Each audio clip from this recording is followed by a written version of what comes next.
Are you an adventurer looking to take your hunt to the next level? Then you're in the right place. Welcome to East Meets West Hunt with your host, Beau Martonik.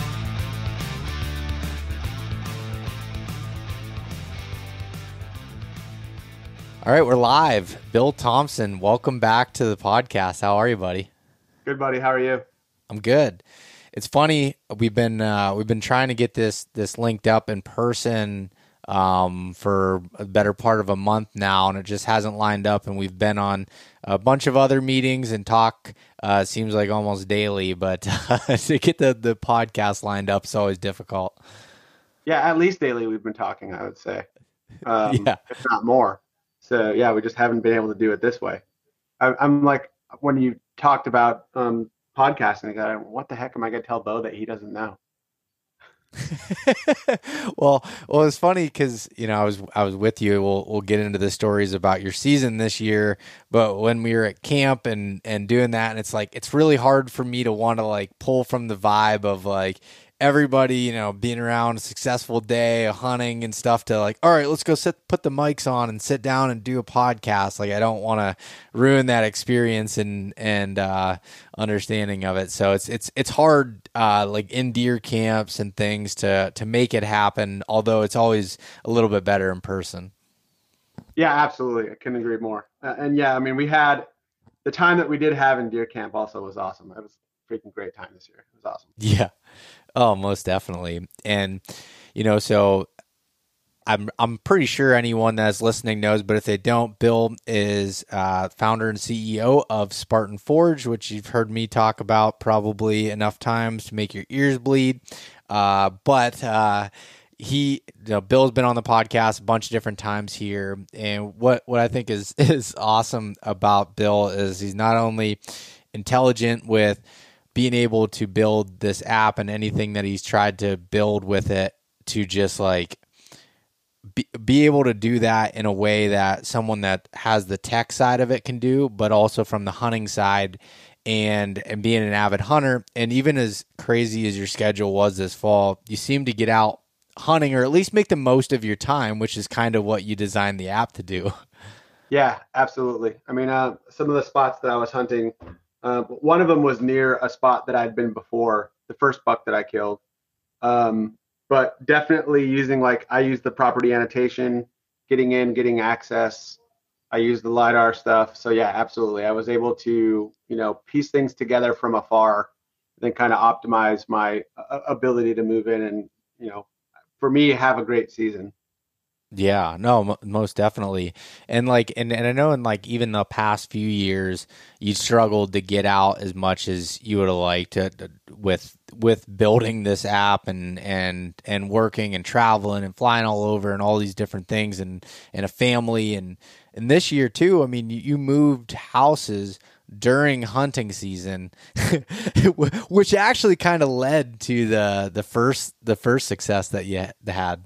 Yep, exactly. Yeah, all kinds of stuff going on. I made I hadn't killed a good buck in this would have been my third year of not killing a good buck or not killing a buck. I hadn't killed any bucks. I had a shot at one last year that I blew. I missed totally. But yeah, I prioritized. I told myself I can test the app and digitally scout at the same time, which is not like in the past when I'm testing the application, I have a script that I go through and I say, I want to do X, Y, and Z, get in and get out of the application, make sure that everything is fixed. Or that as we do updates or push updates or whatever. And you know how it goes because you are one of the testers, but I have a script of things that I run through. And for me, it was like a systematic thing where I just want to get in and out. And I told myself this year, I'm going to actually just use the application for scouting like a normal human being would. And leave some of the more rigorous testing up to, we've hired people. We've got people on the research team this year that your brother leads on for us. We've got more developers. We've got more people now that can do more of the rigor. So I'm using it more like a user. And I just told myself that I was going to focus on scouting digitally as much as possible. And then going out, whether it's knocking on doors or seeking access or setting up trail cameras or whatever it was that I was doing, that I was using the application in that regard. So that helped me a lot, because a lot of times I can't separate the persona of CEO and tester versus hunter. It's too, for me, I have, it's really odd actually, and it's probably a whole other podcast that I could get into. I kind of have modes of my persona, and I don't switch them easily. It actually occurs the same with like in the military. I learned French and Russian, and not only is it takes me a little bit to get into another language, but then when I get into it and I start to refresh and use it, and I mean like in like a couple of hours, I can quickly like kind of fall into a mode where I'm fluent, and I can use words in a way that where my brain has to kind of shift gears. And it's the same thing with hunting versus scouting versus testing. And so I just told myself I was going to stay in that hunter gear whenever I was using the application this year, because I could afford to. I had other people looking at the application, and it was like in days past, it was just me testing, and especially the first year, it was just me. So I couldn't afford to use the application like I would. I needed to make sure I was going through every feature. So that's a long way of saying this year was kind of the first year in the 4 or so years that I've been doing this, that I was able to kind of get back to actually using my app the way that I would use it. Yeah, I mean, like, and it's funny. I can really relate to the changing gears thing, because I, for me, I've always struggled with getting out of work and then going to hunt for a couple hours in the evening. I felt scatterbrained. I felt like I'd make mistakes. I couldn't do it. And even now I struggle with it. So I've really like, I've gotten better with being able to do like half day things. Like, all right, I'm lucky now. I can be flexible with my time and my work. So say I'm going to work 6 hours in the morning and then go out for 4 to 6 hours in the evening. I've gotten better at being able to do that, but I struggle with it. Like I was talking to my girlfriend about it, and I was like, she'll be like, yeah, you say you're going to go out hunting in the evening, but if you do that and you're working in the morning, you end up just keep working. And then you're like, oh, I don't have time to go out anymore. And I've always struggled with that going back and forth. And I've seen that with you, even from the standpoint of, so when you're in work mode and we're talking, like, a lot of times our conversations are short, to the point. They're about, whatever topic needs to be done for the app or testing or whatever, and it's done. It's moved on. When you come up, when you come to PA, especially, because that's when I see you the most, and you're at camp with us and you're out hunting, it's like a whole different version of Bill that you see. You don't see, even though you might have a million things other going on, you've been able to like turn it off and focus on being present in that moment and spending time at camp, having conversations about whatever, and then focusing on the actual deer hunting. Yeah. You've nailed it. And just to kind of harken back on a point that you just made, I also find, and for me, it's kind of a hack, but I also find I can only hunt in the morning whenever I'm working, because I'll wake up, I'll go straight to the hunt. I'm kind of in that mode whenever I'm on like what I love doing. I've always done it, and I'll always continue to do it. Is I always listen to podcasts about hunting on my way to hunting. It does a couple of things for me. It helps me get into that mindset, and it also kind of hypes me up when I hear people passionate about hunting talking about hunting. It's actually one of the reasons I always listen to your podcast, and like one of my favorite podcasts to listen to. And I've done it actually this year. Was one you and your dad did a couple of years back, and I think it was mostly focusing on scrapes. I bet you I've listened to that podcast 3 or 4 times. I actually told your dad while we were out there this last time. Your father and you are, and I'll say it about a few people. It's like you, your father, Johnny Stewart, Lee Ellis, and Garrett maybe are like my short list of people that can tolerate an in-depth conversation about deer February 15th.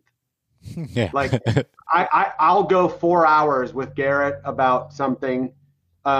super esoteric about hunting or yourself, I imagine I'd be able to do it with your dad, where you can kind of get into that like I don't know what to call. Well, I do kind of know what to call it, but it's a separate conversation. But essentially, you get into something where you're having an honest exchange of information, and you kind of feel like you're dancing with the other person in a conversational way, and you also feel like you're both in kind of a flow state, and you get really into the subject matter, and you know that the person that you're engaging with thinks about it and cares about it just as much as you do.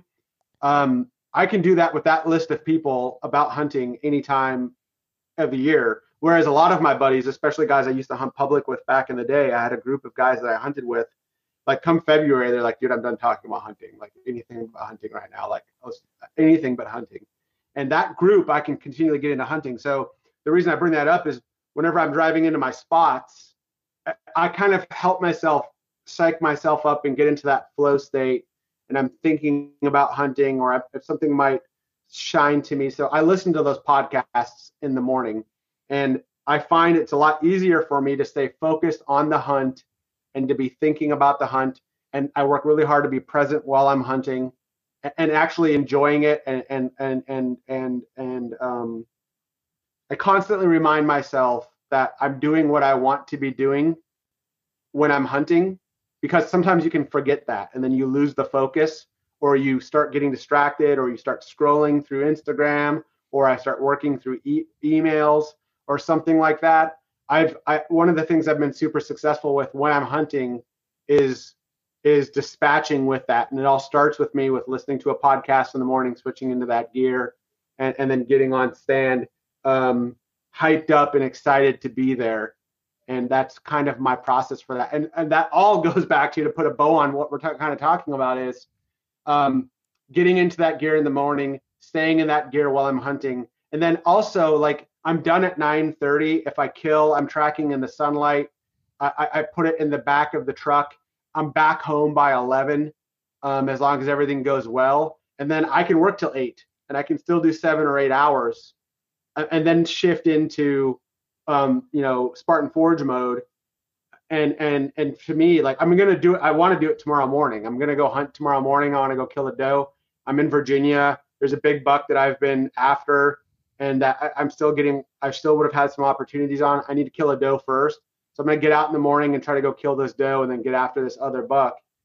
So my goal is I'll wake up at 3:45.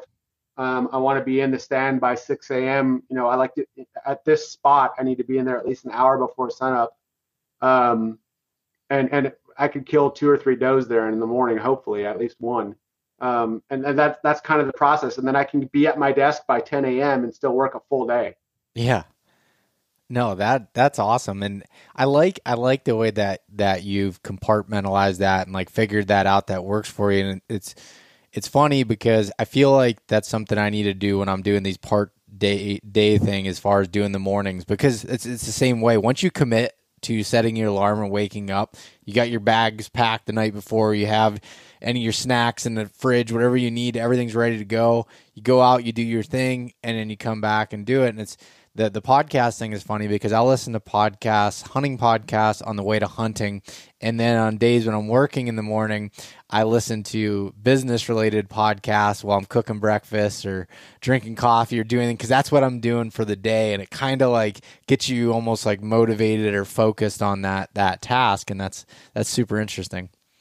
Yeah. And I really, because my hunting time now is so, I used to spend the month of November, and I used to make jokes about this on podcasts, but with my wife, I would say, when my wife says she needs a task done around the house, I work on it, I get it done. But come like October 25th, the focus is hunting until December 1st. And if I have a spare moment for anything, I'm not doing honey-do lists. I'm not, closing the pool. I'm not sweeping the driveway. Everything else we used to go by the wayside, and I'd focus on hunting for a month. And I'd take my vacation, or if I had half days or whatever, everything was devoted towards hunting. And now, like this year, I've hunted like maybe total 14 or 15 days.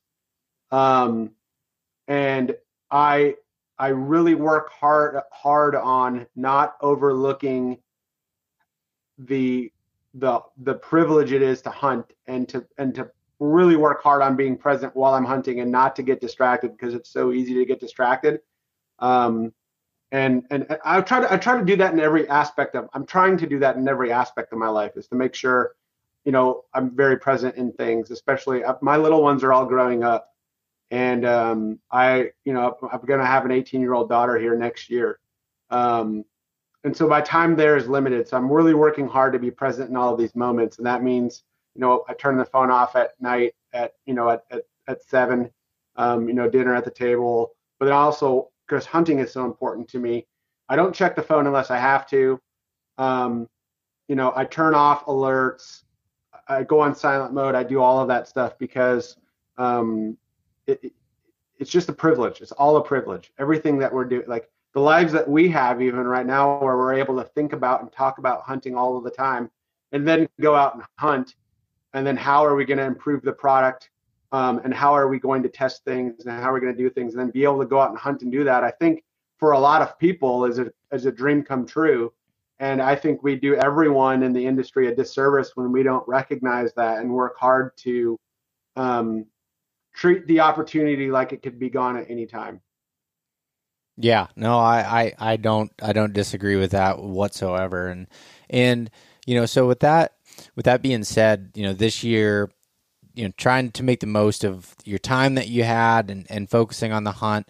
So in Virginia, you just moved into a new house and you're trying to find opportunities to hunt, relatively close to home and be able to, and that's, I know you like to hunt a lot of big woods. You like to hunt a lot of public where you can just go and do whatever.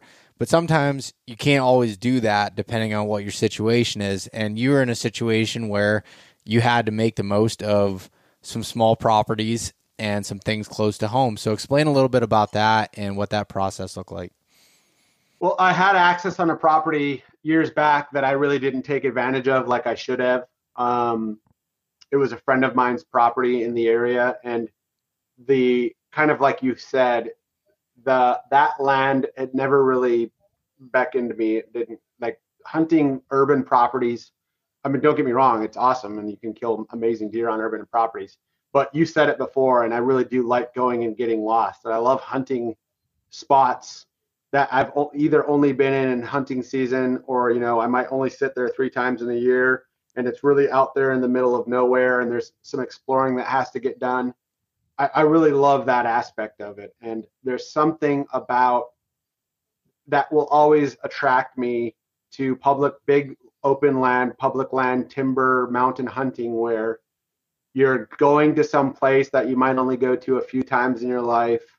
You made a lot of preparation and you've done a lot of scouting, and you were maybe there in the off season, and now you're going to walk in. I love getting in there super early in the morning. I also like getting in sometimes at first light, don't get me wrong, but I love getting in there super early, and the hike and the process and everything that's involved in it. And then watching it come together and seeing, like a lot of times you won't ever see a deer in a lot of these spots that we hunt, because the deer density is low, and that those bucks are moving everywhere, and they're also very elusive. And so when you get to see them, it requires a grind and a mindset where you're always focused, you're always trying to stay not distracted and stay on your P's and Q's. And if you get distracted for even a little bit, like we saw with a buddy of ours at the Veterans Hunt a couple of years ago, you'll blow the whole opportunity. It's being present is the difference between going home empty-handed or not, and having a memory for the rest of your life, or it's just being another, going home eating tag soup. So when I got to this spot out here, I told myself again, like, look, man, you don't have the 2 hours it's going to take to go to your old haunts and drive and camp and do the type of hunting that you used to do. So in that area where I had access, I knew where the deer were coming from. I knew where they went to. I knew where they were unpressured and pressured. There were other hunters in the area. So knocking on doors and getting access and dropping cameras and stuff was something I did to to also because how close it was to me, and because I also wanted to test the features inside of the application that I was using. One of them being like our property annotation tool, where I will mark all of the properties where I want to go and knock on doors. I mark them yellow. If I get turned down, I mark it red. And then if I get access, I mark it green. And then I can visually look at that on the map and then kind of get an idea of how I think the traveling is happening and where they're coming from and where they're going. And that visualization really helps me from an analytical standpoint. And that's what I did with this property.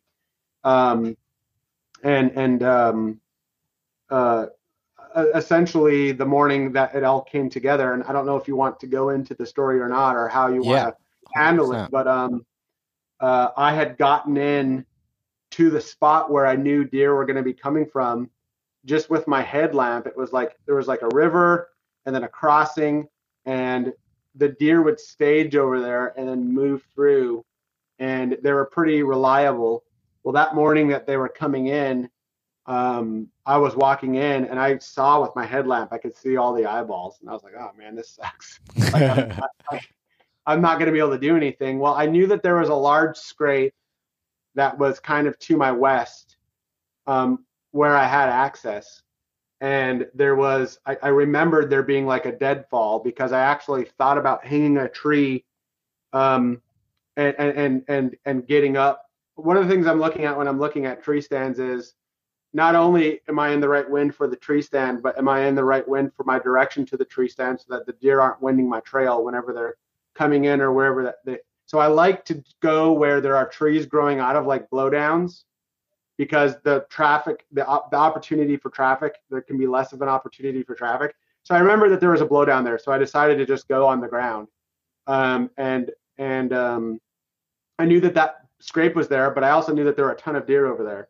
So I felt like there was, in that opportunity on this first buck, there were 2 bucks in that area that I would have killed. I think I showed you pictures of both of them. Yep. There was probably like a 4-year-old that I'm hoping to hunt next year that I think was like an 11-pointer. And then there was this 6-pointer. He's really a 7-pointer. He's got a tiny kicker on the back of one of his antlers. That was really old. And I've sent his teeth off. I'm not exactly sure how old he was, but I would bet he's at least 7 or 8 years old, if not older. So I've had them both on this scrape, this camera that I put over a scrape, which I put all of my cameras over scrapes. Almost all of them. Very rarely will I put them on anything else. And so I sat down in this where all of these trees were on the ground, and so as the buck was approaching, I knew that the wind was right. I knew everything was correct. And as the buck was approaching, I just couldn't get a good look at his antlers. And it wasn't until he was right behind the tree that the licking branch was on that I could get a good look. And then I was like, oh crap, this is my buck. I really didn't think it was the buck, because it was just, you don't expect it. And really my goal that morning, and I think I might have told your brother this, but my goal that morning was actually to get some pee from a doe and freshen scrapes in the area with some of that pee. And so I was going to kill the first thing that I saw. Regardless, that buck came in, and then I was like, oh man, that's that 6-pointer. And as soon as his head went behind that tree, because I was on the ground and I was very exposed, like he would have saw me if I had started moving. So as soon as he went behind that tree, I drew. As soon as he got his head up into the licking branch, it was a bunch of branches. There were a bunch of licking branches over it. It wasn't a community scrape, but it really was a large scrape. It wasn't like one of the, hoods of a car scrapes and multiple licking branches, but it was a large scrape that multiple bucks worked, and it had a few licking branches on it. And so I also like to wait until, when I'm shooting on a buck who's in a scrape, I like to wait till they're getting their head into those branches, because I feel like they're less likely to A, see me, but then B, to hear or jump the arrow, because their head's inside of the licking branch, or they're in there going nuts, whatever there is that they're doing with their preorbital gland on the branch.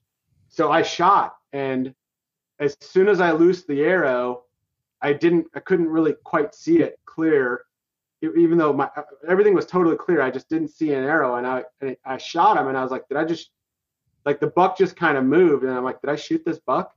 Like, what happened? And so he's like looking around, and I'm like, what is going on? Well, he kind of jumps backwards, back behind that same tree that he had, and kind of spun around. So now he's like almost facing me, on the other side of the tree, and I'd knocked another arrow and put another one right through the front of him. And as soon as that shot hit, like a ton of blood came out. And I was like, okay, now this guy's dead. And no question, he's dead. So he did not bound off far and went down. And I actually texted Drew, a friend of ours, well, from Seek One, and said, I think I just shot a giant. I'm sure that he's going to die. And he's right on the other side of this hill, but I'm just going to give him time. It wasn't even a hill. It was just like the ground had gone down a little bit. And I could see exactly where he was, and I knew exactly where he was. So I waited quite a while and then got up, went over there, and the first shot was perfect. Clean pass through, like just one side and out the other. And then the second shot was perfect too, just a more front-facing shot. And that one, the first one was just double lung, and then the second one was heart. So I nailed them from both sides. And when you look at the pictures of me with the buck, you can see the clean lung shot. And then when you look at some of the earlier shots, you can see the front shot as well. So it just must have passed through him so cleanly that he just didn't even know what happened. That is so crazy. Yeah, it was insane. It was awesome. It was like, I was so pumped. That's the second time I heard that this year. I just did a podcast with Jason at Timber Ninja, and with his buck he shot in North Carolina with the rifle. He shot it 3 times, and he said it didn't act like he was hit, and he was out of bullets, and he didn't even know. He's like, I don't even know if he's hit because he's not acting like anything. And he made 3 perfect shots on the deer, and it just didn't act like he was hit. So yeah, that's crazy. It was insane. That's not the first time that's happened to me with a scrape either. I actually, on my Instagram, I shot like a really good one. It was like 155 in Maryland on public land. And the same exact thing happened, only I saw the arrow enter and I knew it was a perfect shot, and he didn't move. He continued working the branch. And so I took my camera out to film, and I could see the blood going boop, boop out the side, and he just walked away and then got like maybe 20 yards, lost his feet and fell over. And then if you ever want to hear me really like praise the Lord in a really high voice when I'm obviously going through an adrenaline dump, like watch that video, because at the end I'm like, oh, thank God. And I'm just like shaking. And that happened. The same thing happened with that buck, where it was just perfect pass through. Everything happened. Only I saw that arrow go through, and I could see the blood just like a faucet coming out of the side. And it's awesome feeling. But with that second one, that one that I just shot, when he came around the tree, I was so nervous because I was like, you cannot mess this up. Like, you just messed up once, and you don't know if like you like when I'm re-knocking the arrow, I'm like, did I nail my sight somehow?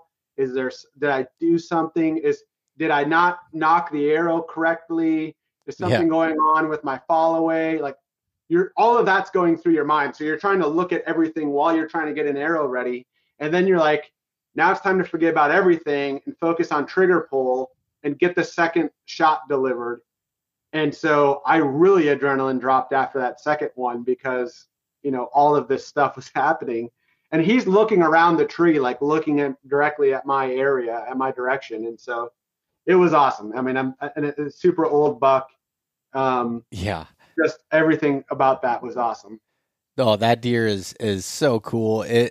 When you first sent me the picture of it, like, the rack is impressive. As a 6-point, probably the biggest 6-point I'd ever seen, but the whole body and everything about it just made it. It didn't make it look. It is just like an old, just gnarly looking deer.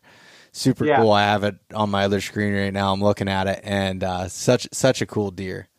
Yeah, and he was really I don't even know how to say it. He just had like a regal presence about him. The few times that I'd seen him on camera, he was always alone. He just like, there's something about bucks like that where you're just like, this guy's a professional. Like Yeah. this guy he's at the top of his game, and he knows exactly what he's doing and where he's going, and everything happens with purpose. It's kind of like seeing an old bird dog that really knows what they're doing. They're just a pleasure to look at and to be near and to witness and to be able to harvest an animal like that. And everything about that deer is freaking awesome. Yeah. No, And he had no teeth. Like his teeth were just worn down.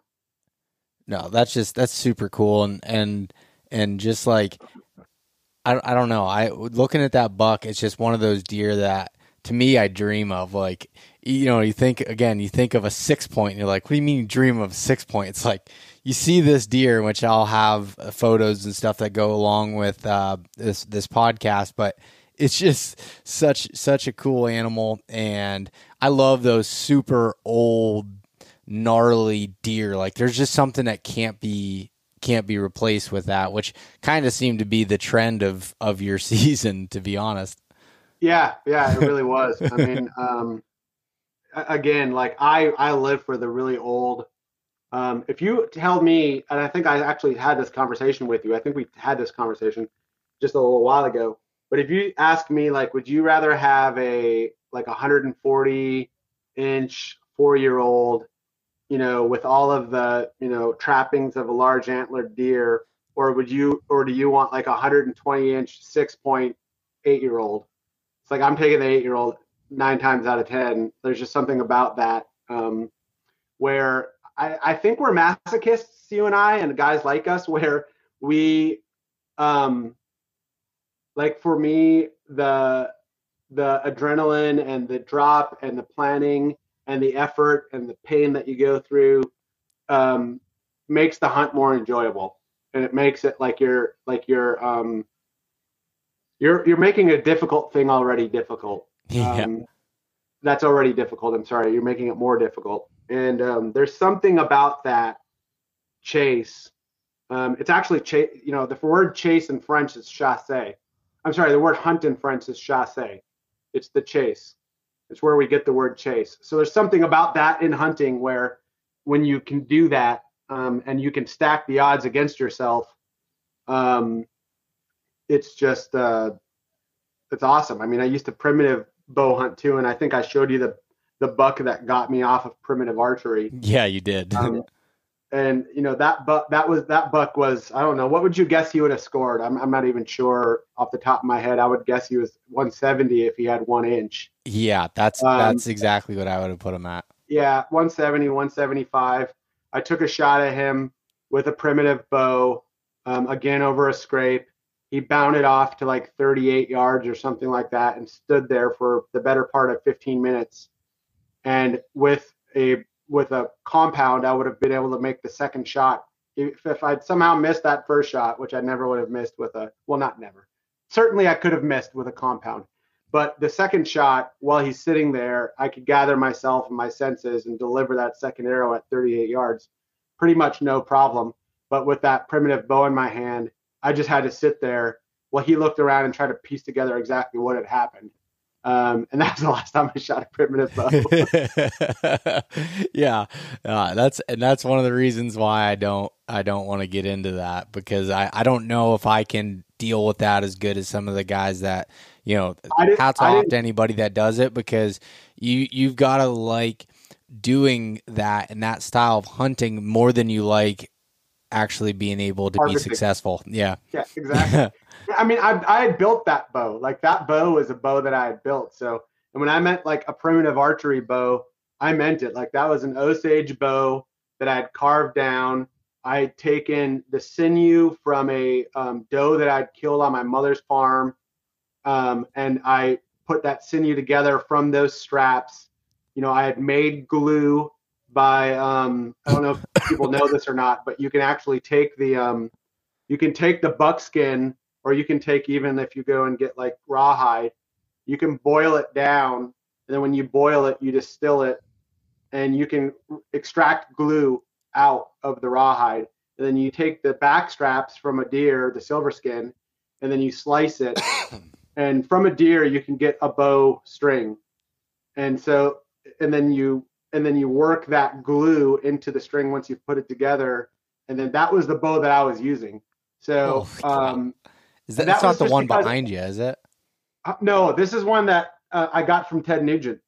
Oh, okay. I don't know if I can show you quickly, but it was I went and met Ted and hunted out at his place, Oh, that's sweet. and he had given me this one, so that was one um, that I gotten there. I have my other ones downstairs. I actually just broke one, and I was thinking about getting back into it again. I think I would only hunt does with it. I'm sorry, I can't handle the swings of having to be within 20 yards or all of that work is over. That broke me. Not being able to kill that deer, and I'd spent 2 years hunting that deer, and that was enough for me. So I really get into the challenge of it and making things difficult for myself. And I know that there's some ego involved in that. Obviously, you're trying to prove to yourself that you can do something that's very difficult.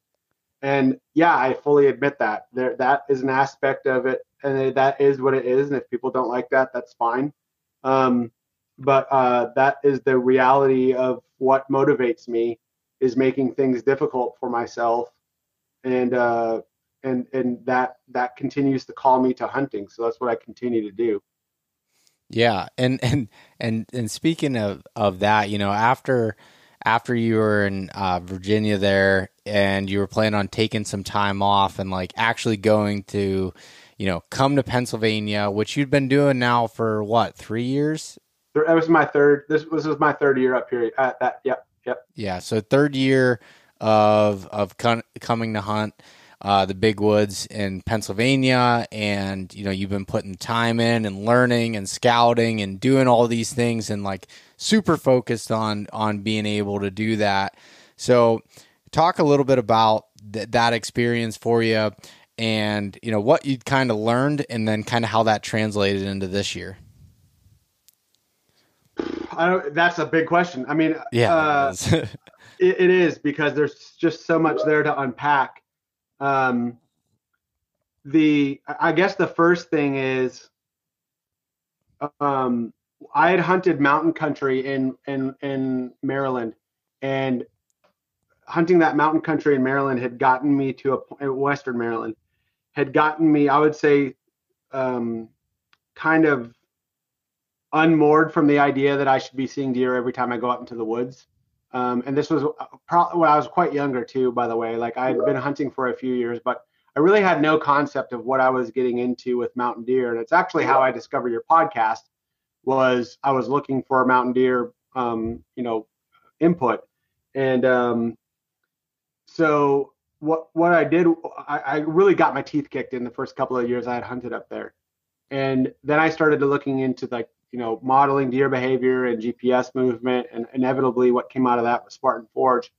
But, I'm a data guy and I'm driven by data. And one of the things that I found when I started to look at the mountain buck data was, not only are they wily old bucks that, really have a mastery of what they are in the woods to do, they they have, a larger home range, we'll say, when it comes to like the rut, and that if you're going to hunt those deer, you shouldn't be if you're seeing a ton of other deer and you're targeting a 6-year-old mountain buck, you're probably doing something wrong.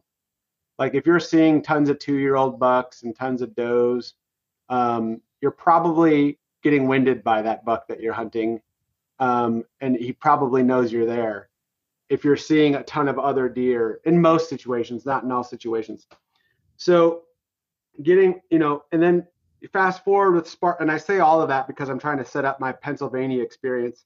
So I started by scouting with Johnny in PA, a few years back now. Was it 3 years now? 4 years? It's almost 4 years, Beau. And Johnny, like I said earlier, is one of those few guys who's as obsessed with deer as I am. And I mean, we started scouting up there as soon as the season was over. And having long conversations about deer and what we think about deer hunting and how we do it and where we go and all of that stuff. And that first year, the subsequent year after that, I hunted with him, and then saw some bucks, didn't have any success, could have killed some younger guys, But I knew that I wasn't expecting immediate success when I went up there. Like that would have been a fool's errand. And then that spring, I ended up scouting with Steve Shirk and Johnny, and I think even maybe you one time, and we did a podcast. I can't remember, but I'm pretty sure we did. And I picked out spots that I thought I was going to see movement, and then or where I thought we would see deer. And we did a lot of boots on the ground. Most of it was done with Johnny, and then some with you, and then a couple of times I went with Steve Shirk. And then that year we had the veterans hunt, the Spartan Forge veterans hunt. It was the first year of it. So the spot that I had scouted that year, I had put a guy on a buck, and he had an opportunity on a really good buck, and that he ended up either falling. We don't know the nature of what really happened in that. He was either asleep, not paying attention, or whatever. But there was a really decent 140 that came by, and I couldn't get his attention, and I wasn't going to kill the buck. While I was sitting next to a guy who I was trying to put one on. And then I ended up having another opportunity on a really good buck that I just couldn't get a shot on near Johnny's place later. And then that was kind of that season. And then the next year, I didn't end up getting out there until gun season. And because we had the veterans hunt at a different location, I went out there for gun season and had an excellent shot on an excellent buck. And he was just behind a tree, and I couldn't make it happen. And then some other does caught me, and they all took off. And then, did a lot of scouting there for the app and stuff this year, going into this year. And the first few spots that I had hunted were spots that I had saw or understood or had lots of. It seemed to me like there were lots of deer going through these areas, and I had found like a couple of smaller trails where I thought there would be movement. And I hunted there pretty hard and really saw bupkis. Like I think for 5 or 6 days or something like that. I didn't see anything. And then had some opportunities, and I don't remember if it was maybe the 6th day or something like that, or 5th day. I can't remember how many days I had been there.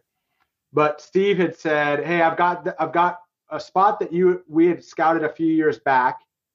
You should go check that out." And that was one of the first spots that him and I had went to.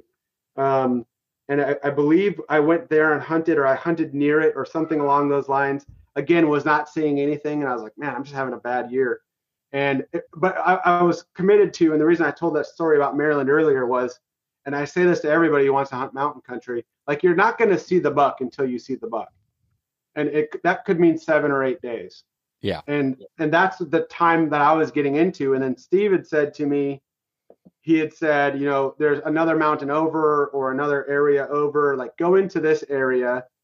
And, I'm fairly certain that there are good deer up there, or somebody that he worked with or had guided had seen good deer near there. And at this point I was just like, I'm just going to go in there. If there's a decent 3 or 4 year old buck, I'm going to take it, because I got to get back to work. And the wind kept shifting that day that I was going in there.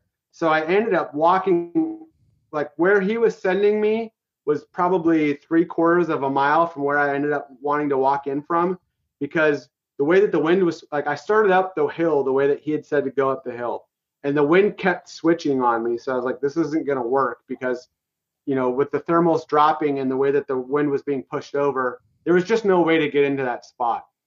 So what I decided to do is go all the way east to like the point of this hill, and then walk myself in. And I said, I'm just going to stalk this hill. Like there's good deer being seen up here, because essentially I don't know how to describe it, but like if the hill's in front of me like this at an angle towards you, the wind was going like this, like up and down. Like as I was going up there and throwing milkweed, I just knew I was going to get busted if I got into where I thought I might be seeing deer. So I came all the way from down the road and decided to just stalk across. And my hope is that I'd be aware enough to where if I saw something, I could set up and it couldn't wind me by virtue of the way that the wind was going up and down the hill. So I just started going from the total opposite end, 3/4 mile walk across this hill to try to get there. Well, as soon as I get up that hill, there was like a logging road. And when I got up to the logging road, I heard like and it was, I've only heard this one other time before. And it was like a slow clicking grunt. I don't know exactly what to call it, but it was like, those noisemakers that people use at like parties and stuff. It's just like somebody recorded one of those noisemakers, then like slowed it down 10 times. Well, I think I know, sent you a video of it, right? Well, I know exactly. Well, you told me about it, and then a week later in West Virginia, the buck I killed did the exact same thing, and I was sitting under 20 yards from it while it was with a doe doing that, and I was literally kind of laughing to myself. I'm like, I hadn't heard that before, and then it was exactly what you had described, and I'd heard a couple other people talk about it this year too. Which I knew nothing of it. I knew it was nothing super of it. Cool.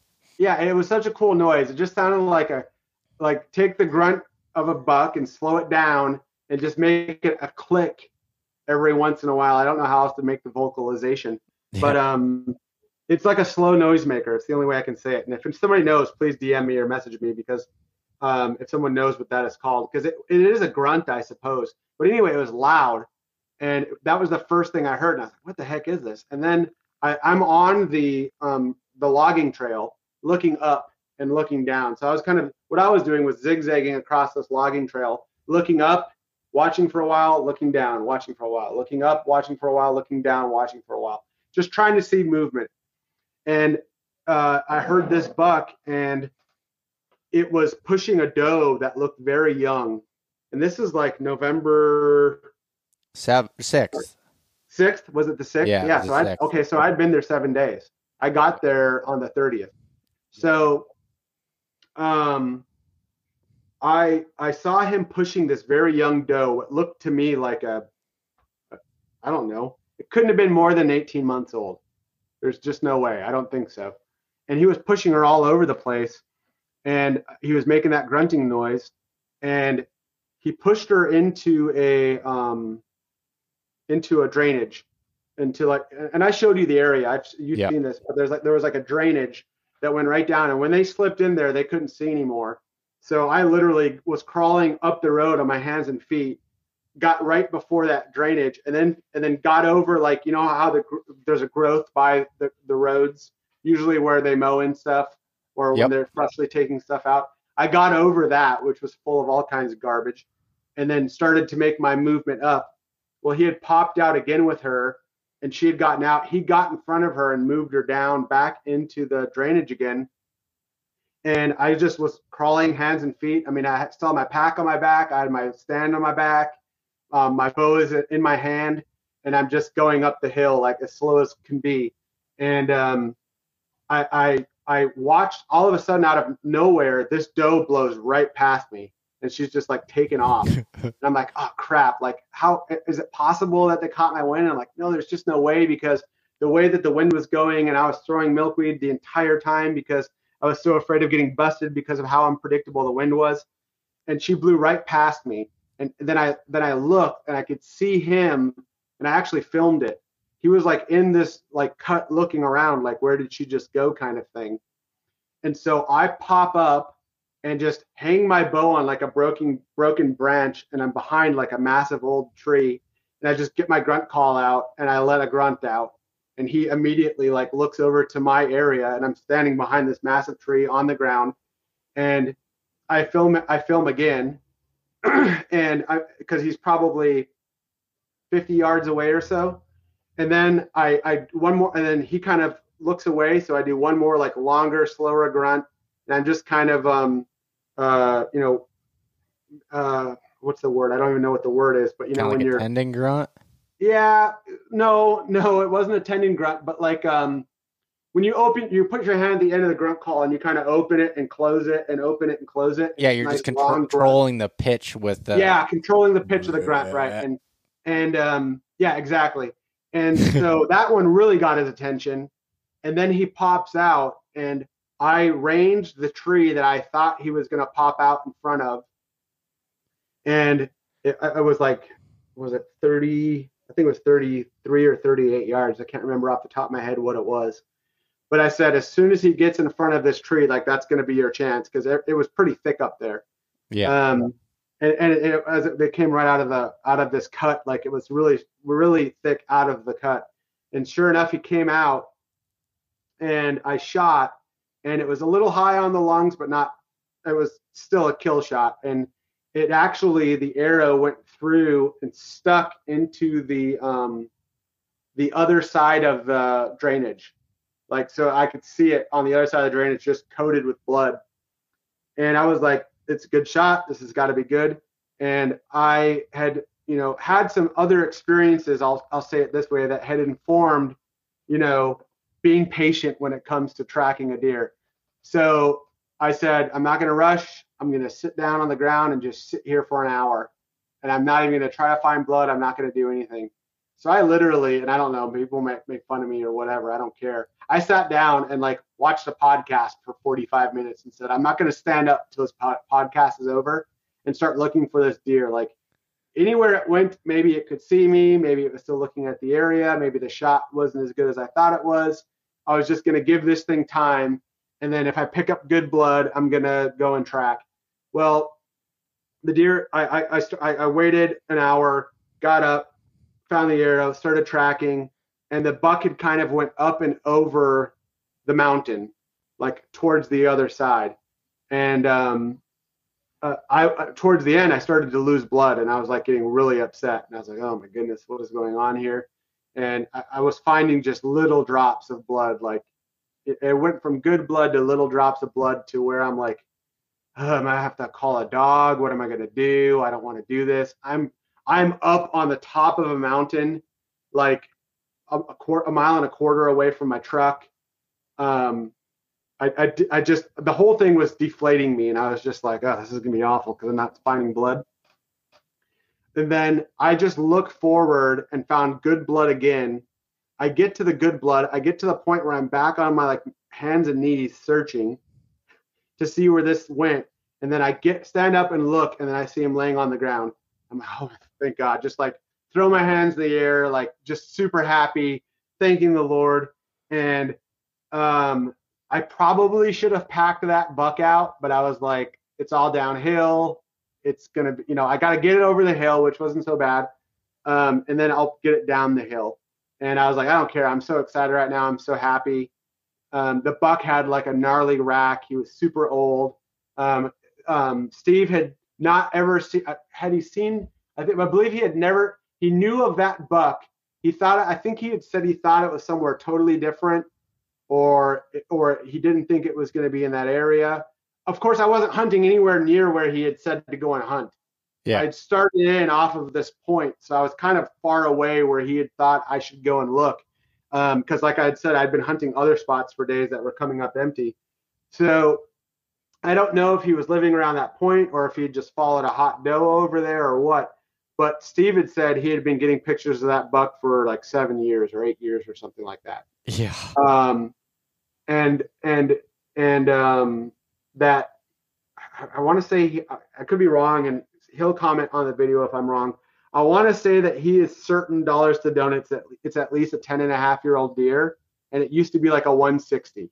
Yeah. And I'm certain, I'm almost certain of that. And he had sent me some pictures of it, but he had never seen it on the hoof, and they had a name for it. They called him the Mountain Monarch. He was super old, had a massive rack like 2 or 3 years ago. Still had a great rack. Like, don't get me wrong, he was still a great deer, great rack. And so I pulled him off that mountain and brought him all the way down, and I was freaking, I could barely close my arms when I was done. Getting him down that mountain and off, and all of the area that I had to traverse through. But it was a, absolutely fantastic hunt, and you can't, I don't know how it could have happened any other way. Like, it had to happen the way that it happened. And things pay off in ways that you don't expect. And it was what it was. It was awesome. It was an amazing hunt. Well, and there's a few things from that too that I think are good learning lessons. Like, you're talking about, well, I think your decision on not just going to a spot just to go to a spot and saying, screw the wind.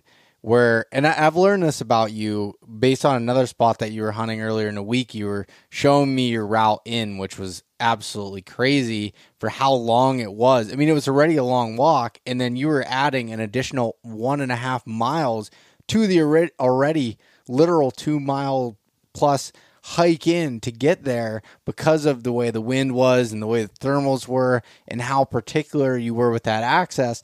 And without doing that, you wouldn't have ran into this buck. And it's like by happenstance did you run into it? Yeah, but at the same time, that wouldn't have happened if you were just like, oh, I'm gonna go stick to my plan no matter what. It's reading that situation, using that woodsmanship, understanding that what the wind was doing, it's swirling all over the place. I can't get in there clean the way I want to. And then also the fact that that buck was pushing that doe around that drainage and that thick drainage. Man, I've seen that so many times where they'll do that and they'll just keep kind of like herding them into that thick cover of that drainage, and they stay around that spot, and then she'll squirt out a little bit, and then he'll try to cattle dog her back in, and it's super cool how that worked out. And that's where an advantage of being on the ground in those types of scenarios can help, because you can move and make the maneuvers that are necessary to be able to do that. Now, obviously, depending on the wind speed, how loud the leaves are, all those different things, it doesn't always make it work out. But when the conditions are right, man, that's such a deadly way to be able to do it, obviously.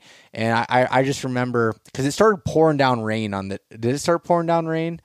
Yes. Yep. On the drag out? Because I remember you sent us a picture to the group, and I remember it being like kind of like wet looking. It was dark, and I was like, that's a gnarly looking buck. And you're like, I'll come back to Johnny's camp tonight. So like rounded up. I was actually working that evening to be able to go hunt in the morning, and I took the afternoon off, and I was working, and I remember talking to my dad. I was like, we gotta go, and Kurt, I was like, we gotta go to Johnny's camp, see Bill's deer when it comes, and it was like, man, he's taking forever, but because you had such a drag out and then a drive and everything, but you got there and we showed up and saw that thing, and it was just like, oh my gosh. Like, I literally just said the same kind of exact thing about your 6-point, your other one, but this was the same type of situation, other than I saw it in person and actually got to witness it. And I gotta send you some other, those photos again of your deer, because I don't know if they came through blurry or if when they posted they turned blurry, but the photos I have that I'd sent to you weren't blurry like that when you'd post them on the Spartan. I'd love to see them. I mean, I'm still looking at that deer like every few days. Yeah, I think it must have happened when I sent it. Something happened in the it reduced the quality. But anyways, just to be able to see like the neck, the body, the rack, everything about it. And we got to camp, and this was the best part. So Gunner was there. And he was going to cook. I mean, it was like, holy cow, we have a personal chef that's here. Gunner, the Hungry Huntsman, and he was going to be there to cook it up and help butcher. And Johnny just installed this new deer hanger that he's got with his I-beam. And he's been talking about building this thing since he's got the camp. So off the side of his driveway, he wanted this I-beam that would swing over, get a deer out of a truck bed, and then swing it over the patio. You could sit in your hot tub, look at this deer, and he had it all planned out. And it was a very good plan and a really nice I-beam, other than Johnny has rope from 1962 that he decides was going to be the hoist rope. It was awesome. That was so great. I mean, and the best part, and I'm going to get to John. Like, we haven't even gotten to Johnny yet. Like, I'm going to get to John. But I mean, one of the things before, I think people might have heard what you said before about me taking the long route on some of those spots, because I was using the trail system in that area to get into these spots, and it just wouldn't have worked to take the more direct route. And I get so angry, and I used to get so angry and so down on myself when I would say to myself, I'm just going to hunt anyway, or I'm just going to take this route because I'm short on time, or and then I would screw myself over. And then I would really get angry, because it's like, you knew better and you did it anyway. and now you've paid for it. So how could you have expected any different? And so it's more of a sense of like, I don't want to disappoint future Bill by cutting corners now because I'm feeling a little tired or lazy. That, and while I've been building this app over the last couple of years, I'd gained about 45 pounds. And, so the extra walk wasn't going to kill me. Fortunately, I've almost lost it all now. But for a while there, I could find an excuse for a walk. And I was dumb if I didn't take it because I needed it.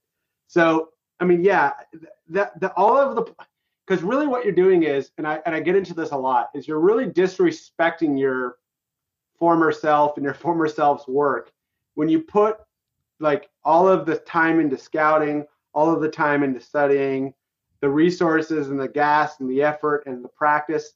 You're crapping all over that if you just decide you're going to roll the dice on the wind. And that's kind of the frame that I put myself in when I convince myself, well, if you want to hunt these deer, you're going to have to do this 3-mile walk. And you could do a shorter walk and sitting there looking you right in the face. But I kind of conceptualize it as I'm not doing former Bill any favors. And I'm actually crapping all over all of the work that you had done just because you want to cut some corners, because there's definitely a part of me that really wants to cut those corners, a very real part of me. Fortunately, I've paid for it. So, yeah. And also, again, we kind of talked about it earlier. I am a sucker for the suck. Like, something about it, like pulling the deer out for me and down the mountain was just as much fun.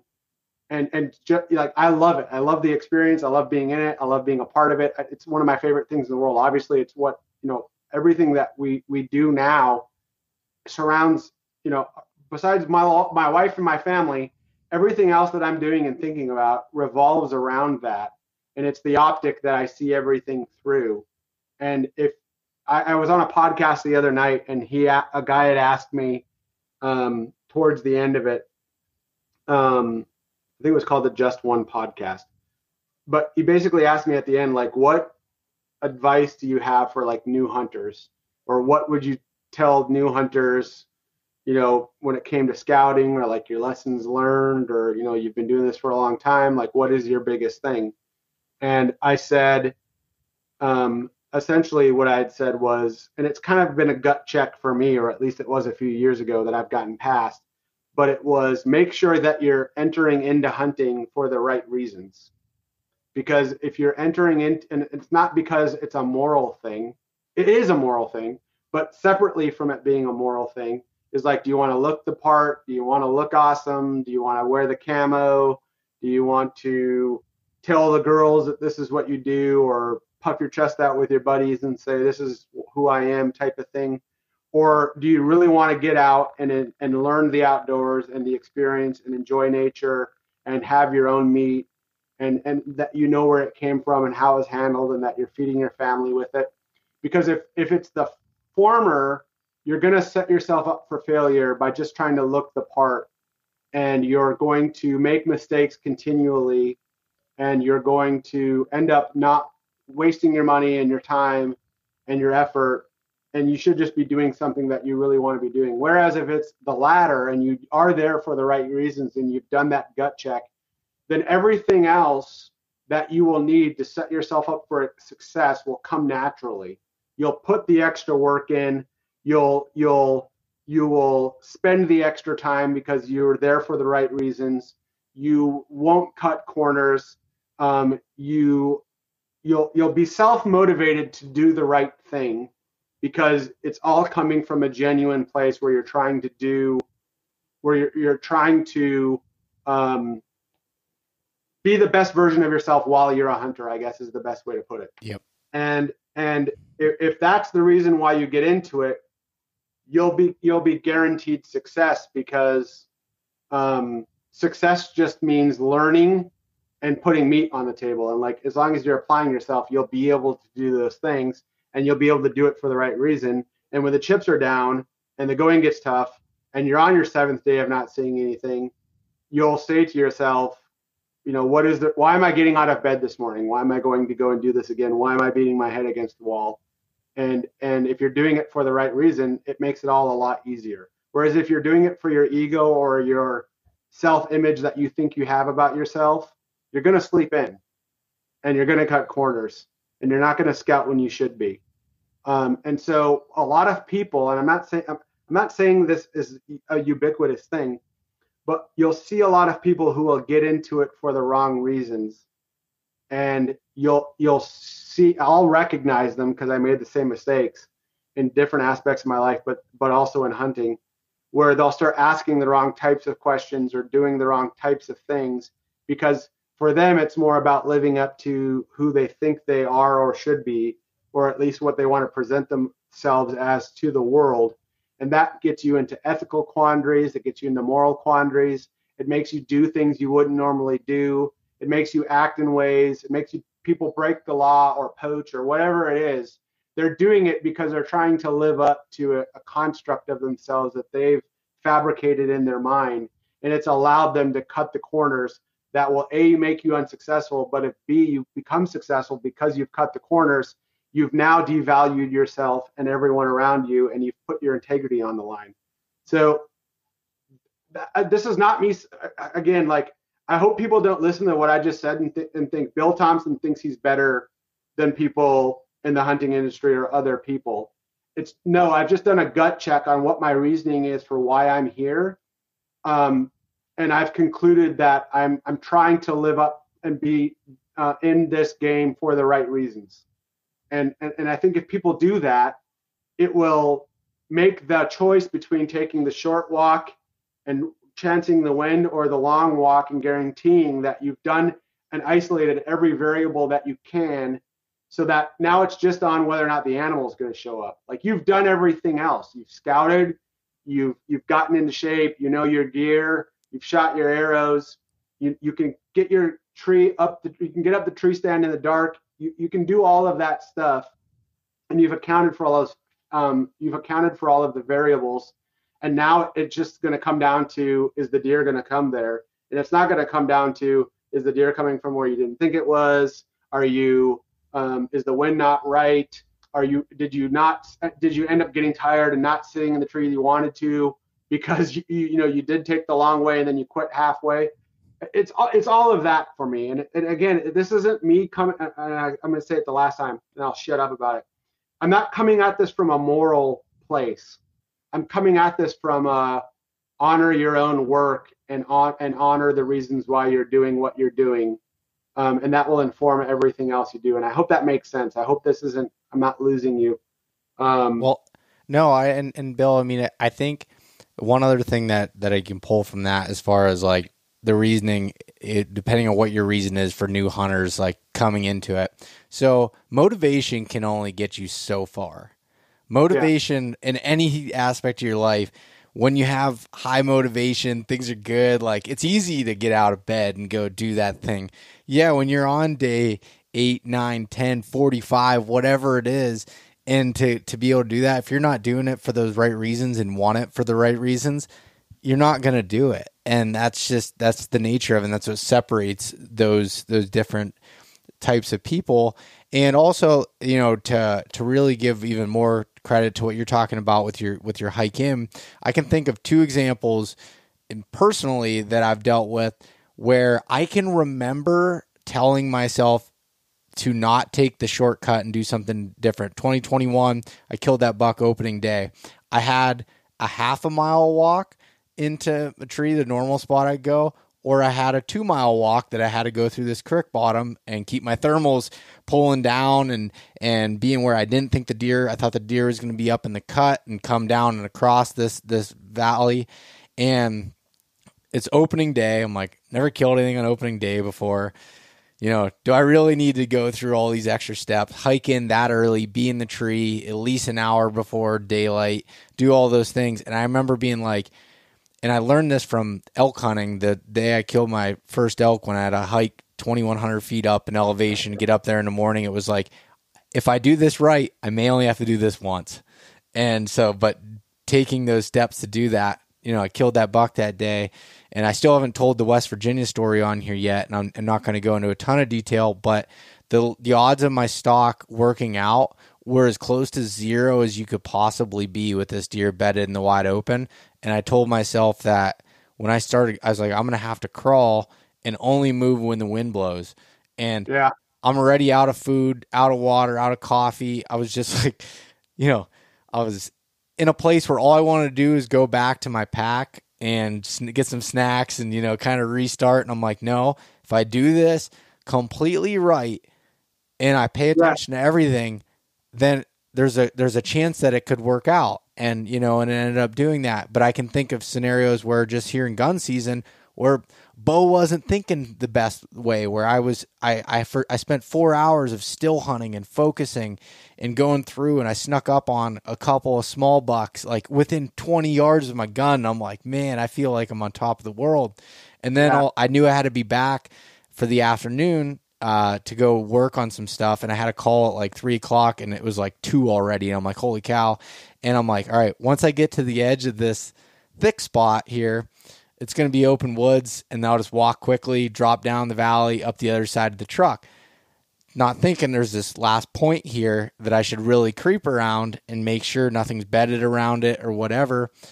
What do you know? I get out there, look at my phone, have notifications, service pops up. I'm like, oh, put it in my pocket, and just start walking. And as soon as I started walking, a really nice buck was feeding on black cherries at 2:00 in the afternoon during gun season in a heavily pressured place, like something you wouldn't expect. And he just blows out at like 70 yards in the wide open. And I'm like, you are such an idiot. If you would have just focused on that whole thing from the time you were starting to the end, because that second that you lose that focus is when those things happen. And it's hard. It's easier said than done. But man, I felt like I was reminded of that many times this year on that focus and not skipping steps. Yeah. And make no mistake, I still let myself down. Like I still will constantly do post hoc analysis and say, well, you are disrespecting yourself. That's the best way to put it. Like, you're not valuing all of the time that you put into something. If the job's worth doing, then it's worth doing right. And if it's not worth doing right, then just don't do it, period. And I fall short of that ideal all of the time. Like, I'm trying to keep reminding myself that is the standard that we should live up to. And really, it's not just a hunting thing. I try to apply that to my relationships. I try to apply that to the way I do business. I try to apply that to the way I'm raising my kids. Like, I tell my daughter the same thing with softball. Like, do these things for the right reason, and then the discipline and the sacrifice will all make sense and will help the enduring the suck will be easier. I was watching a thing. There's this stuff going on. The other morning, I was drinking my coffee at like 5 a.m. and there was this thing on Fox about there's something going viral with kids in the military complaining about the military on like TikTok or something like that. And the thing was like, why'd you join the military? Because I hate myself. Why'd you join the military? Because I can't pay for college. Why'd you join the military? And they were just complaining the whole time about the military, and it was kind of disheartening. But then you think about it, and it's like, you should join because it sucks. Like, you are sacrificing, and you want to be you want to sacrifice and make the proper sacrifices because they're worth and they're pointed towards a better, higher goal. And with hunting, that means enjoying nature first off and being in the outdoors. And I was on the Field Ethos podcast a ways back, and one of the things I'd said there is the same thing I'll say here. The U.S. is the only place where blue-collar guys like us and people from our background get to enjoy hunting in the outdoors and own firearms and go and hunt animals, or have a bow and go hunt animals. In the rest of the world, everywhere, it's reserved for the rich and the elite and the noble class. If you're going to be in Germany or England and go and hunt, you need to be a lord. You need to own property. You have to have gotten the money to get the guns and have them and be, a subject of England has to have a right, money, or has to pay money to the government to have a firearm and go and hunt. And only the richest people out there can do it. And here we all get to do it all of the time. It's one of the things that we as Americans it's a uniquely American experience. And so we should show a ton of respect to the pastime that we get to have to do this by doing the right thing no matter what while we're enjoying the outdoors, or try to at least. And it's just, it for me, it sums it all up and it kind of crystallizes everything. And then it makes the hard stuff easier. At least for me, it does. That's the way I think about it. Is it makes this embracing the suck. It's more fun, and you also enjoy telling the stories more in the end. It's kind of like when you're in a school where everyone's in a mud puddle getting a cold water sprayed on them, and we're all like in a push-up position. And in the moment, you're like, why am I doing this? It's like, because I want to serve a higher good. And you're like, okay, I'm just going to keep embracing the suck right now. And then when it's all over, you get to talk to your buddies about it and laugh and enjoy that moment, that at the time you just wanted to quit. But you had the reasoning, the right substrata to your method, to your madness that kept you in like the cold sand pit, getting sprayed at and yelled at 4:30 in the morning. And it sucked at the time, but then it's fun to talk about later and laugh about and express later. Just like we're talking about hunting right now, we embrace the suck, and that it adds richness. The suffering and the sacrifice adds richness to the endeavor that we otherwise wouldn't get.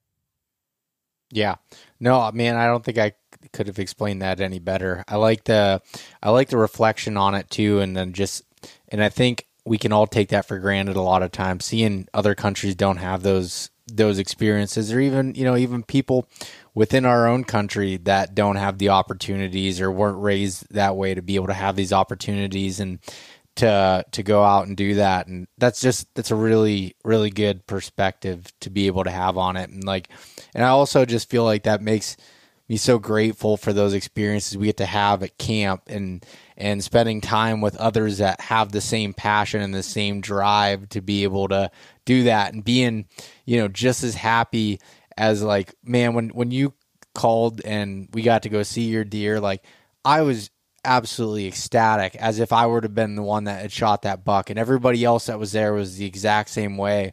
And I know you would be the exact same way when that happens with me and Johnny and it's just like that. And surrounding yourself with people that feel that same way and have that same gratitude and everything for it is just, man, I feel super blessed. Yeah. 100%. It really is one of the best things in the world to be, when you do going to Johnny's that night and just, the buck up on the pole and Johnny and I talking about, we're going to get a back strap on the grill, and, oh, we should have warmed up the hot tub and had that ready. And we're all like cutting jokes and busting each other's balls and making fun of each other and talking about the buck. And we were taking pictures, and everyone's giving each other a hard time, but we're also like all smiling ear to ear.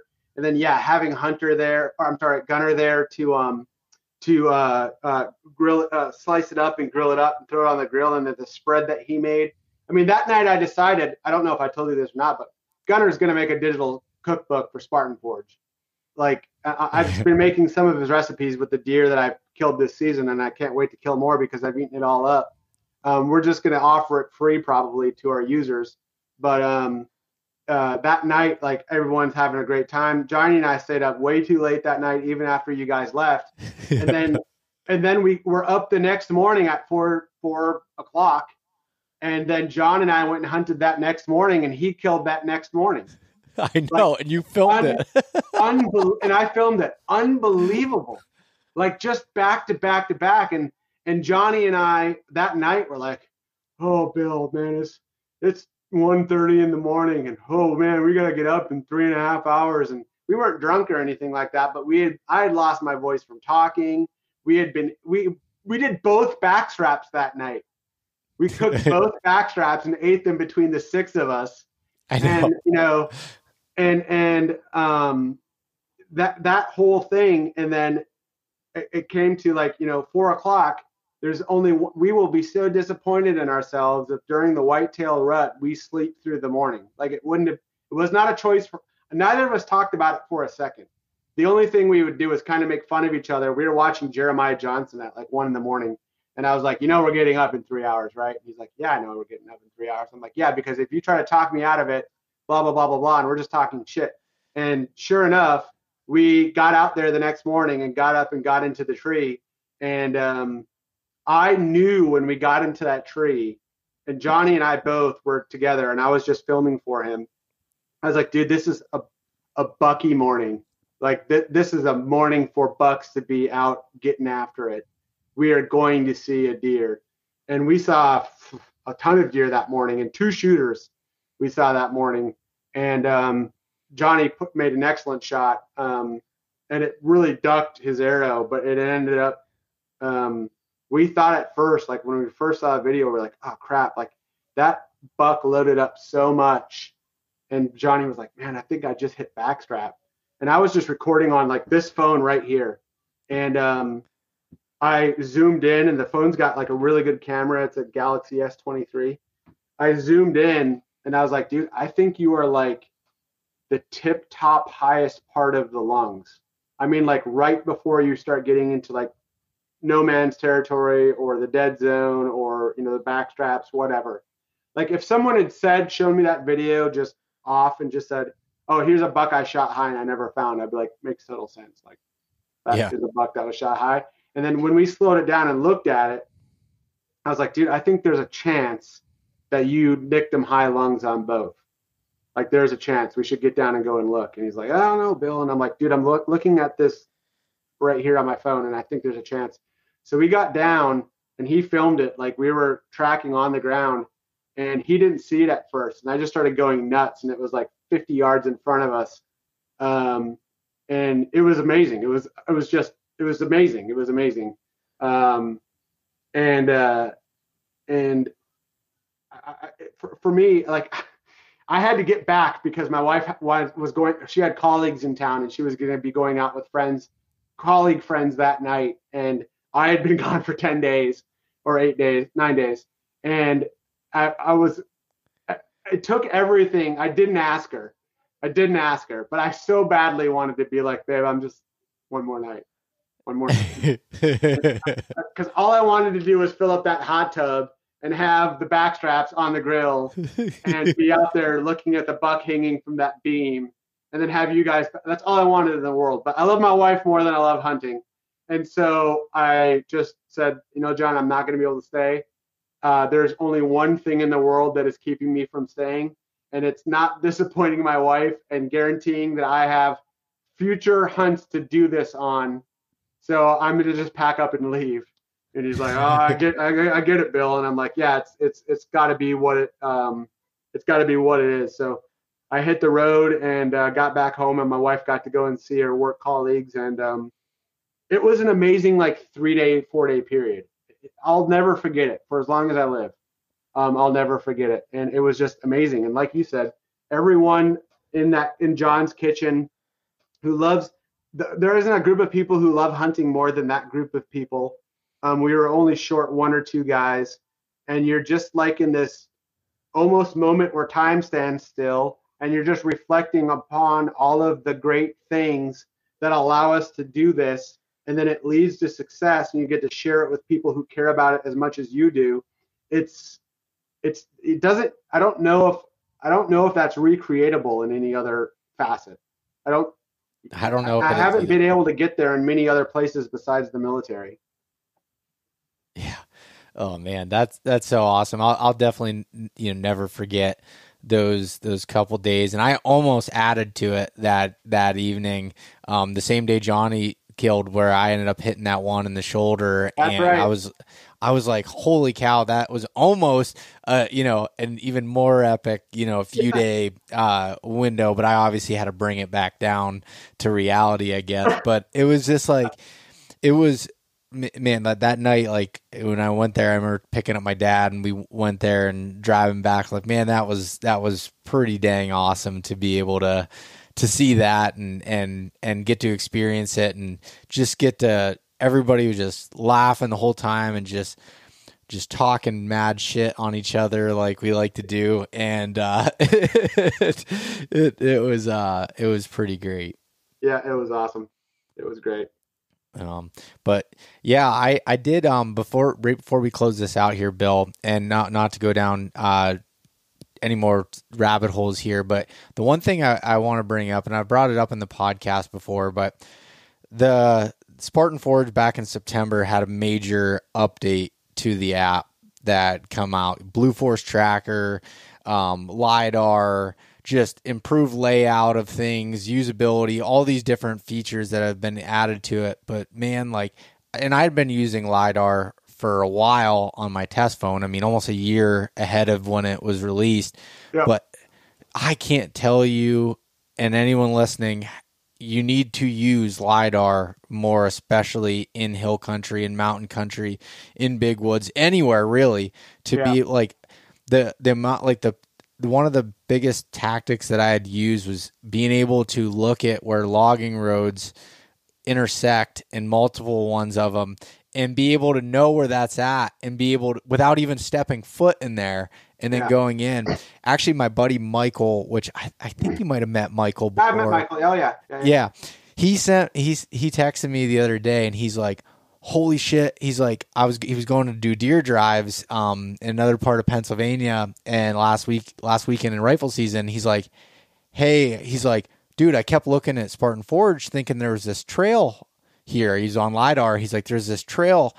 And he goes, there's just laurel, and I see this deer trail. I'm looking for this trail. He's like, it picked up a deer trail that was big enough, and because it was so steep on this mountain that these deer had to go in this spot. He's like, it identified a deer trail. He's like, my mind was just blown when he did that. Yeah, it's awesome, and we're really going to make improvements too on the visualization over the off season. Essentially, how people interact and look at those maps and how they load is going to get a lot better. I won't get super deep into it because I don't want to like throw out the I know people listen to this podcast that have more money than I do to build things quicker than I can. But we are going to be doing some really cool visualization with that layer and other layers and stuff we're going to be doing with like the way that we present imagery. I know and we can't talk about it, but I know about some of the AI stuff, and you've seen the stuff that's coming out. And I know I've been talking about the AI stuff for a couple of years, but for your users who maybe, or listeners who didn't know this, my plan in the beginning was to work with another mapping company. So the AI features that we had built from the beginning we're not able to organically serve them up ourselves on the map. And so we ended up having to go back and build the map from the beginning in order to display a lot of these AI features that we're just getting into now. But I know like in a couple of months here or less, the first feature is going to make itself available. And from there, it will just keep compounding on top of each other and get better and better. So I'm really excited about that. But I mean, there are so many more. As much as the app changed from last year going into this year, which I think, we really went from like what I would call a 30 or 40% solution. I would say we're now at like the 75, 80% solution. Whereas I think a lot of the other mapping apps on the market are at like 70 or 60%. Some of them might have a little bit more data than we do, but that's about it. But as far as how you interact with the map, how you display things, the reliability, the usability, the user experience, I would say we're in that 75 to 80% territory. And we're going to get up into the 90, 95% territory here over the next year. And the options, the features, the integrations, the AIs that we're coming out with, and then the visualization of the map. I can say this, there's going to be 10 years of 1 meter historical imagery coming out here really soon. We're still one of the cheapest price points on the market for this data. So, all of that really excites me. And we're doing this with a team that's, smaller than the finance team on some of these other apps. The administrative arm of some of these other applications is larger than our entire team. And it's something that we really all hang our hats on and we're really proud about. And we're going to continue pushing capacity and putting out stuff that people haven't even, I think you would agree with this because you've seen some of it. The features that we're putting out soon, I don't even think people have conceptualized or things that can be done right now, or the way that we interact with what we're testing right now. I don't think people, I think people are going to look at it like it's wizardry. I really do. I think people are going to look at it like this is impossible. How do they do this? And so I'm really excited to come out with that stuff and kind of get it out there. Yeah, man, I'm excited for everybody to see it, and I've seen a lot of it, and there's still more that I haven't seen yet, and I'm super excited about it. And so, Bill, I really appreciate you coming on, taking the time out of your busy schedule here to talk on the podcast, tell some stories. Man, it was fun. Yeah, me too. Thanks again, Beau. Yep. Everybody go check out the app, SpartanForge.ai. Follow Spartan Forge on all the social media platforms. And as always, use the code East Meets West. Save yourself 20% off of the app. You don't like it in 14 days. Send Bill an emoji with the middle finger up and give your money back. You're done. Yep. Or there's a 14-day free trial. But anyways. Yep. All right. Thanks, Bill. Thanks again. Thanks so much for listening to this episode of East Meets West Hunt with your host, Beau Martonik. For more great content and to stay up to date, visit eastmeetswesthunt.com, Facebook at East Meets West Outdoors, and Instagram at East Meets West Hunt. If you enjoyed today's episode, please review and subscribe, and we'll catch you next time.